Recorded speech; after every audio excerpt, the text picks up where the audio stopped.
The President of the Republic of Indonesia, His Excellency Prabowo Subianto, and the President of the French Republic, His Excellency Emmanuel Macron, have At the arrived. Credential Room.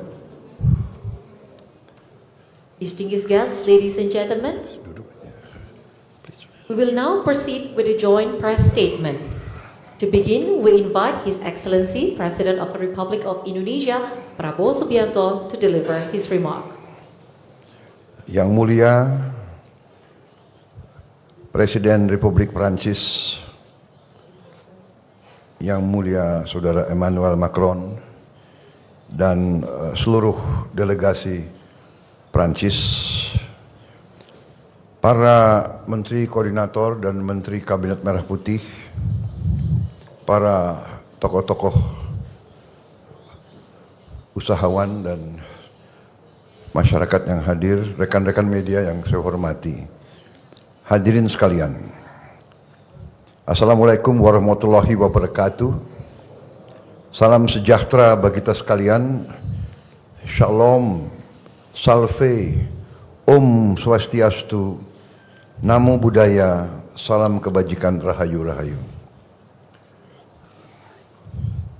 Adalah sebuah kehormatan yang besar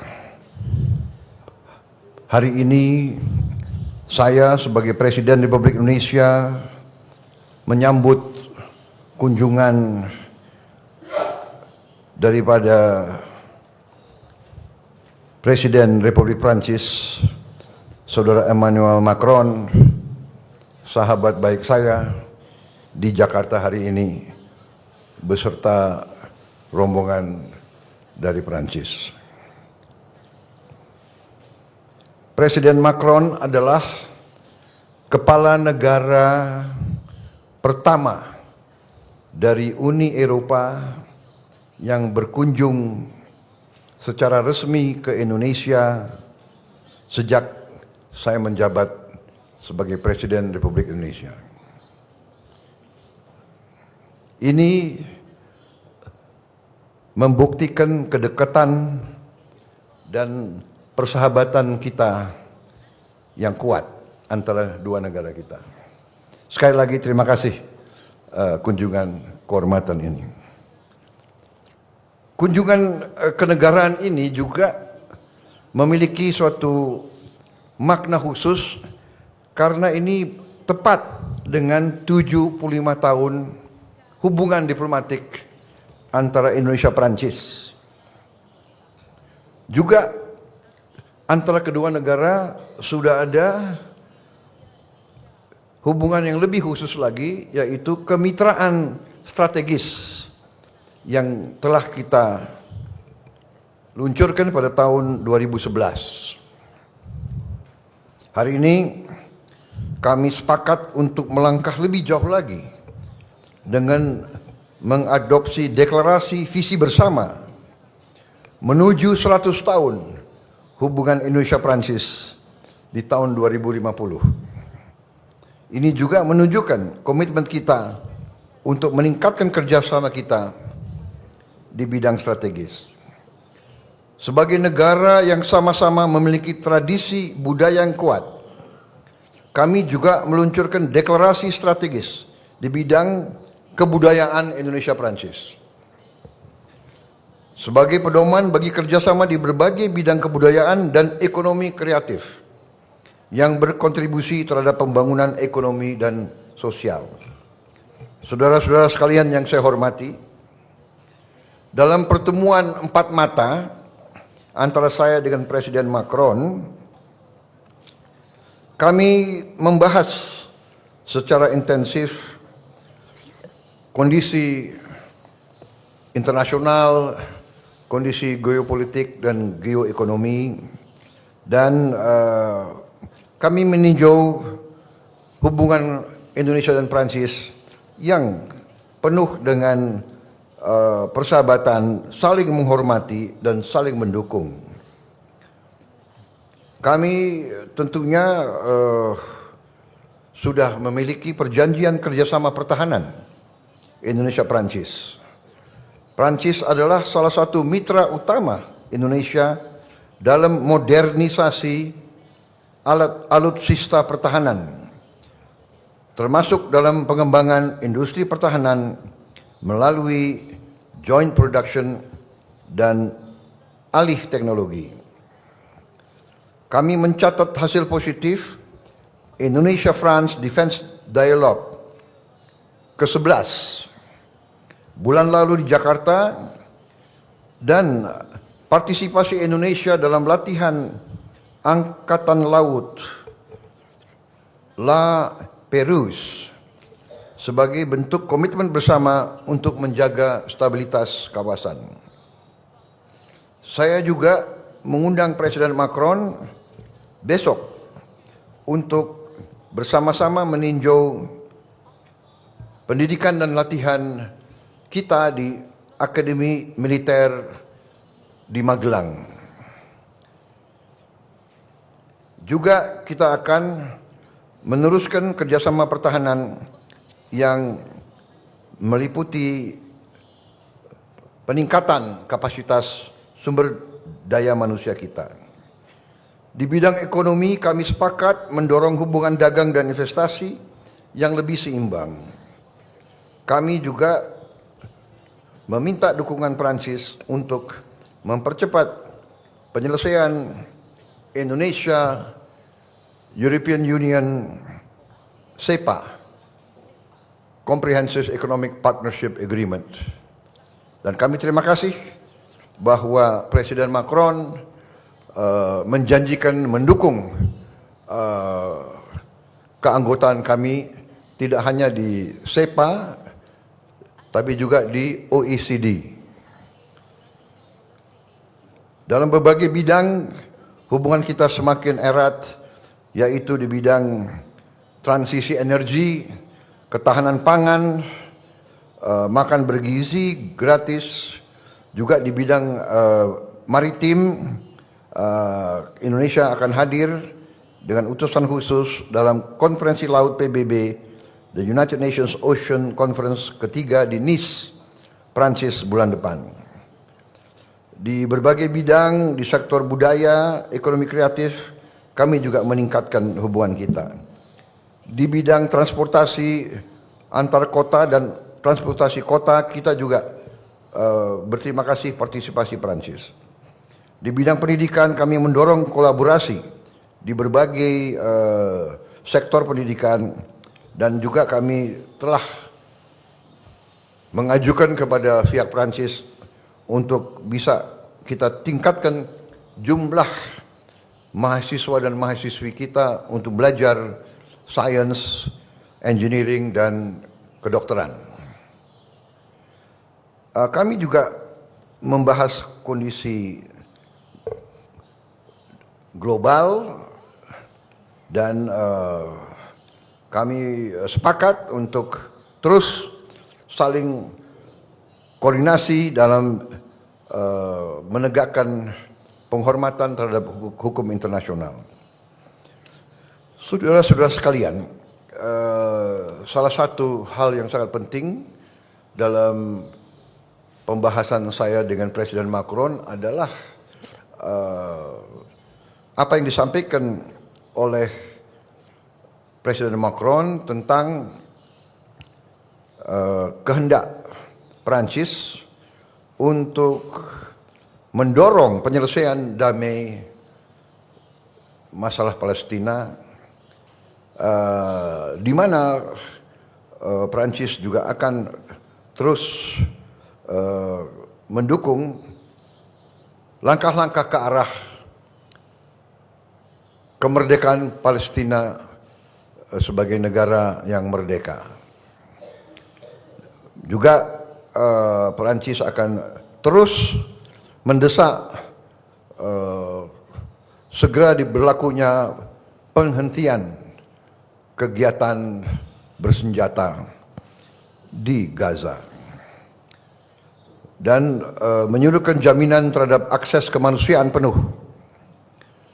Kami juga mendukung rencana Prancis dan Arab Saudi untuk menyelenggarakan KTT, konferensi tingkat tinggi, di bulan Juni mendatang, guna mendorong penyelesaian two-state solution dan mewujudkan perdamaian di kawasan Timur Tengah. Sudah di berbagai tempat, di berbagai fora, saya sampaikan sikap Indonesia bahwa Indonesia memandang hanya penyelesaian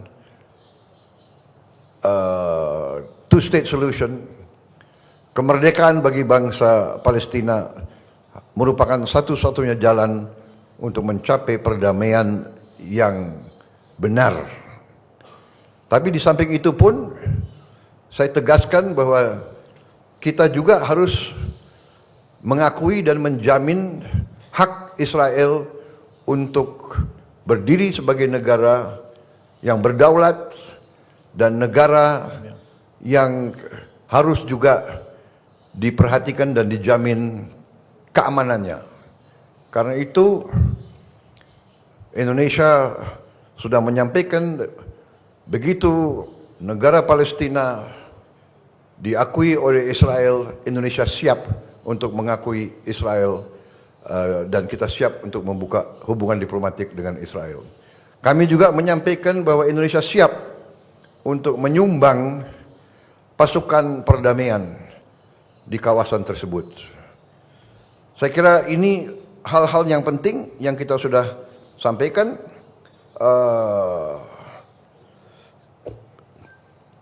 Saya harus menyampaikan bahwa keadaan hubungan antara Perancis dan Indonesia berada dalam tingkat yang sangat baik.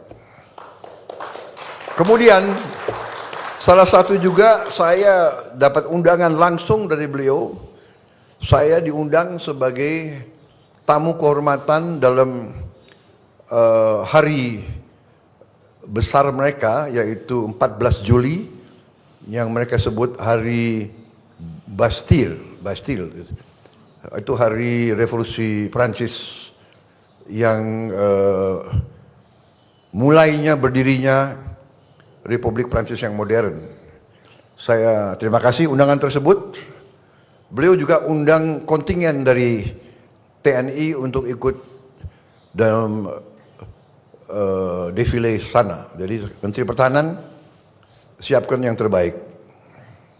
Ini saya sampaikan terima kasih Presiden Macron, karena dulu kalau acara itu, kalau saya di Paris, saya nontonnya dari pinggir jalan. Terima kasih sekarang saya bisa naik ke podium bersama Presiden pribadi. Ya. Terima kasih Presiden Macron. Kunjungan Presiden Macron ke kita bersama kawan-kawan semua. Dan saya sebetulnya mau undang Presiden Macron ke tempat saya di Hambalang, tapi kita lihat waktunya mungkin nggak cukup. Ini alasan nanti untuk undang beliau kembali lagi ke sini dalam waktu itu. Terima kasih Yang Mulia. Terima kasih. Next, the President of the French Republic, His Excellency Emmanuel Macron, to deliver the joint press statement. Merci beaucoup, Monsieur le Président de la République. Cher Prabowo Subianto, Mesdames, Messieurs les ministres, Messieurs les ambassadeurs, Mesdames, Messieurs, en vos grades et qualités, je tiens d'abord à vous remercier, Monsieur le Président, ainsi que le peuple indonésien pour votre accueil, ici même à Jakarta, dans cette magnifique visite d'État qui a commencé ce matin, et nous aurons l'occasion de nous rendre demain ensemble dans la province de Java, vous l'avez dit, la province de Java Centre, pour partager un repas avec les cadets de l'Académie militaire, un de vos grands projets, et je suis fier de pouvoir voir cette réalisation, et aussi les cadets qui ont appris le français, et rendre hommage aussi à l'exceptionnel patrimoine culturel indonésien à Borobudur. Visite d'État exceptionnelle, oui, parce que l'Indonésie l'est et impressionne le monde par sa diversité. Et comment ne pas l'être dans un pays archipel qui a réussi à unir dans une même communauté de destin plus de 17 000 îles. Et dans le monde que nous partageons, qui est en effet marqué par l'instabilité, les menaces, les appels au repli sur soi, l'identité indonésienne attachée à la tolérance et à l'ouverture aux autres cultures ne peut qu'être inspirante. C'est sans doute pour cette raison que nous partageons la même approche des grandes crises internationales et Monsieur le Président y est revenu à l'instant. D'abord et avant tout, je dois dire que nous partageons une même volonté d'indépendance, d'autonomie, nous y reviendrons, et elle irrigue beaucoup de notre relation bilatérale. Mais nous partageons aussi la même vision du droit international. Une vision qui ne souffre pas de double standard. Et c'est pourquoi nous défendons l'un et l'autre une paix durable et robuste en Ukraine, en commençant par un cessez-le-feu immédiat. Et c'est pourquoi nous sommes l'un et l'autre engagés aussi pour mettre un terme au conflit au Proche-Orient et reprendre le chemin de la paix afin de garantir la sécurité pour tous, Palestiniens et Israéliens. Je me permets de revenir sur ce point car je sais toute l'émotion suscitée par cette guerre et les questions parfois sur la position de l'Europe et de la France. Et je veux le dire ici, la France ne connaît pas le double standard. C'est pourquoi nous avons condamné les attaques terroristes conduites par le Hamas le 7 octobre 2023, reconnu le droit d'Israël à se défendre, mais nous avons aussi, dès le mois d'octobre 2023, demandé un cessez-le-feu, organisé dès novembre 2023 la première conférence humanitaire pour Gaza, et sans relâche œuvré pour que la paix puisse revenir, l'aide humanitaire s'installer. Et c'est pourquoi nous sommes aussi mobilisés pour retrouver un processus qui pourra nous conduire à deux États, à une reconnaissance mutuelle et à une paix durable. Et c'est exactement la position que vous venez de tenir, Monsieur le Président. Celle qui consiste à dire qu'aujourd'hui, seule la solution politique permettra de retrouver la paix et la construire dans la durée. Nous organiserons prochainement avec l'Arabie Saoudite une conférence sur Gaza à New York pour donner un nouvel élan à la reconnaissance d'un État palestinien et à la reconnaissance de l'État d'Israël et son droit à vivre en paix, en sécurité dans cette région. Et je veux remercier le président Prabowo pour les mots extrêmement clairs qu'il vient d'avoir, son engagement et la disponibilité qu'il vient de témoigner. Merci beaucoup. Au-delà évidemment de ces deux conflits, c'est aussi la même vision que nous portons, et vous l'avez rappelé, pour la stabilité du monde, la défense de nos biens communs, et en particulier les océans. La France aura, vous le savez, dans quelques semaines à organiser à Nice la conférence des Nations Unies sur les océans. Main dans la main, nous agissons aussi pour bâtir un partenariat de souveraineté, je le disais. Nous n'oublions pas que l'Indonésie est un pays qui s'est battu pour son indépendance, qui a aussi, dès 1945, ouvert une voie et 10 ans plus tard, établi une doctrine et en quelque sorte porté une vision singulière du multilatéralisme, peut-être avant l'heure. Ce combat se poursuit aujourd'hui en construisant ensemble des projets dans tous les secteurs pour renforcer cette autonomie stratégique. Et au fond, je dirais que ce qui nous unit, c'est que nous ne voulons la guerre avec personne, mais nous ne voulons dépendre de personne. Et c'est pourquoi nous croyons dans le partenariat renforcé entre l'Indonésie et la France, mais aussi entre l'ASEAN et l'Europe. Pour servir cette vision, ce partenariat de souveraineté, ces équilibres, nous avons consolidé ces dernières années, dans la défense et la sécurité, un lien inédit. Et je suis heureux que la lettre d'intention signée aujourd'hui puisse ouvrir une nouvelle perspective, avec des commandes nouvelles de Rafale, de Skorpen, de frégates légères, avec aussi des exercices conjoints consolidés. Vous avez rappelé l'importance des exercices récents, des formations conjointes, et là aussi une intimité plus forte entre nos armées, avec ces échanges d'informations dont nous avons décidé le principe à l'instant. Cette indépendance, cette politique de souveraineté nécessite aussi de renforcer la résilience des chaînes de valeur, avec des projets dans de nombreux domaines qui ont été signés aujourd'hui, le secteur des métaux critiques, le développement de capacités énergétiques décarbonées, mais aussi des projets en matière satellitaire, en matière d'agroalimentaire. Vous le savez, la France est aussi un partenaire important de la transition énergétique de votre pays. Nous avons déjà déployé 450 millions d'euros en prêts sur notre engagement de 500 millions d'euros en appuyant la connectivité électrique dans l'ASEAN. Et je suis heureux que nous ayons pu conclure aujourd'hui dans l'énergie ou dans l'hydrogène, dans l'énergie solaire, et dans l'hydrogène des projets importants Et nous souhaitons aussi continuer en matière de transport pour avancer dans la décarbonation de votre économie. Je pourrais égrener ainsi de nombreux secteurs. Nous l'avons vu dans la coopération du secteur équin, dans le satellite. Il y a une très grande diversité de partenariats qui sont noués. Et je voudrais insister aussi sur le caractère exceptionnel des partenariats culturels que nous avons conclus aujourd'hui et que nous parachèverons demain, en matière de littérature, en matière de coopération scientifique et muséale, en matière de musique et de cinéma. Nous allons conclure de nombreux partenariats qui d'ailleurs viennent consacrer la reconnaissance de la vitalité culturelle de votre pays et notre volonté d'être un partenaire de premier plan pour développer. Je souhaite aussi que tout ça puisse se traduire par des investissements d'entreprises indonésiennes en France. Nous avons pu en accueillir lors de Choose France et j'aurai l'occasion dans un instant d'échanger avec des investisseurs indonésiens pour avancer dans cette direction. Cette feuille de route est aussi en train de prendre une dimension régionale, je l'évoquais dans son principe, via l'Association des Nations d'Asie du Sud-Est, l'ASEAN. Je m'entretiendrai cet après-midi avant notre dîner d'État avec le secrétaire général de cette organisation. Et projet après projet, nous construisons ce partenariat.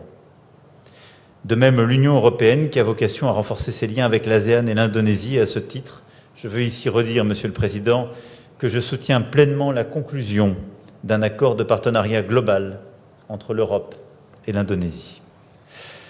Je tiens enfin à rendre hommage à l'agenda de justice sociale que vous portez via une mesure très concrète et fondamentale, l'accès à un repas à la cantine scolaire.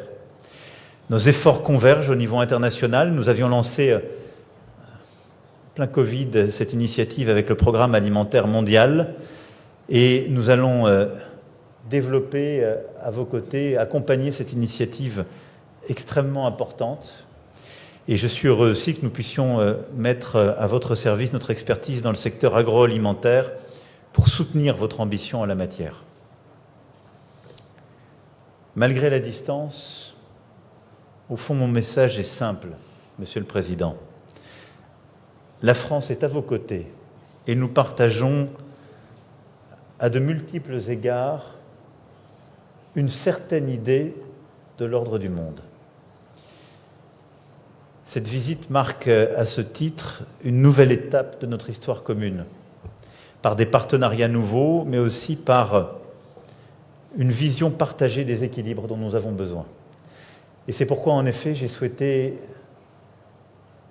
inviter Monsieur le Président Prabowo à être présent le 14 juillet, à ce que vos troupes puissent défiler aux côtés des nôtres et à ce qu'en cette année anniversaire de nos relations diplomatiques, vous puissiez être l'invité d'honneur de notre fête nationale. Et je vous remercie d'avoir accepté cette invitation. Merci en tout cas pour l'amitié que vous nous portez. Croyez en la nôtre en retour. Et c'est ce chemin de confiance qui, je l'espère, nous permettra de bâtir entre nos deux pays, entre nos deux régions, encore davantage de coopération et un chemin possible d'équilibre dans ce monde si incertain. Merci, Monsieur le Président.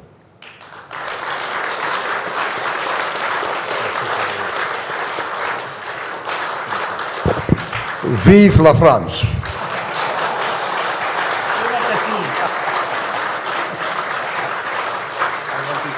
The joint press statement has concluded.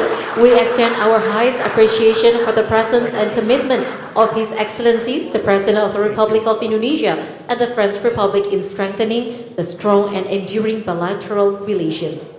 We look forward to welcoming you again at the state dinner to be held this evening at Istana Negara. With that, we conclude this afternoon session. Merci beaucoup et à très bientôt.